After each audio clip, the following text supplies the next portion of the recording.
Saudi আরবের জেদ্দায় Bangladesh consulate general থেকে Saudi প্রবাসী বাংলাদেশিরা ই পাসপোর্টের জন্য আবেদন করতে পারবেন। 19 সেপ্টেম্বর মঙ্গলবার বিকেলে বাংলাদেশ কনসুলেট জেনারেল জেদ্দার হল রুমে প্রবাসী বাংলাদেশিদের ই পাসপোর্ট কার্যক্রমের উদ্বোধন করা হয়। অনুষ্ঠানে কনসুলেটের কনসাল জেনারেল মিয়া মোহাম্মদ মাইনুল এবং প্রকল্পের সহকারী প্রকল্প পরিচালক মেজর সুমিরিয়া সাদিকিন জানান, আবেদনকারীরা 5 বছর বা 10 বছর মেয়াদের জন্য আবেদন করতে পারবেন এবং আবেদন প্রাপ্তির 1 মাসের মধ্যে ই পাসপোর্ট সরবরাহ করা সম্ভব হবে। কারিগরি সহায়তা প্রতিষ্ঠান যারা আমাদের সাথে কাজ করছেন সকলে মিলে এই সমস্যা সমাধানের জন্য সর্বোচ্চ চেষ্টা এবং সর্বোচ্চ সহায়তা প্রদান করা, এই বিষয়ে আমি সবাইকে কনফার্ম করতে চাই প্রকল্পের পক্ষ থেকে। অনেক কিছু কিছু ফিচার ছিল যেটা কনফিউশন ছিল এবং তার সর্বশেষ ভার্সন হচ্ছে এবং ইমপ্রুভ ভার্সন হচ্ছে ই পাসপোর্ট।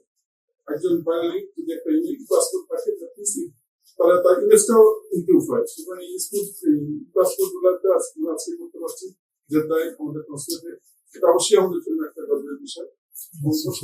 সব বাঙালি ভাই বোনেরা যারা এখানে আছেন তারা ক্রমান্বয়ে এই সুবিধা পাবেন, সেটা আমাদের অবশ্যই কামনা থাকবে এবং কনসুলেটের পক্ষ থেকে সেই কমিটমেন্ট আমাদের থাকবে। অনুষ্ঠানে দেশ এবং জাতির কল্যাণের জন্য দোয়া ও মোনাজাত করা হয়। সবশেষে সমৃদ্ধশালী বাংলাদেশ গড়তে সবার সহযোগিতা চান কনসুলেটের কর্মকর্তারা। মেহেদী হাসান, মোহনা ডিজিটাল।